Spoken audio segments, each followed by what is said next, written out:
Hello and welcome to How to Log In. It's your host back again with yet another interesting tutorial video. In this video, I'm going to teach you how you can log in to your Huntington Mortgage account. Go ahead and open the Chrome or Edge browser on your PC and in the Google search bar, search for Huntington Mortgage Login.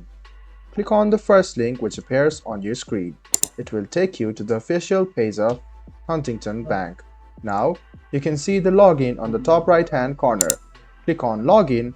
Now, you can choose the type of account, either personal or business, commercial or other, and then you can write down your username and your password, then click Login. This way you can successfully log in to your Huntington Mortgage account. In case you have forgotten your username or your password, these are the links through which you can reset your password or your username.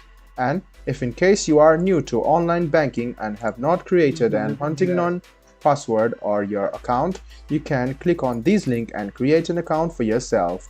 And same goes for a commercial account. You must write your user ID, password and your company ID. And in the others, you can click on these and then you can log into your Huntington Mortgage account. I hope this video about how you can log into your Huntington Mortgage account was helpful for you. If you still have any kind of confusion, please do mention us on the comment section down below. Like the video, subscribe to the channel and do hit the bell button for more. Hope to see you in the next video as well. Until then, goodbye, take care and enjoy.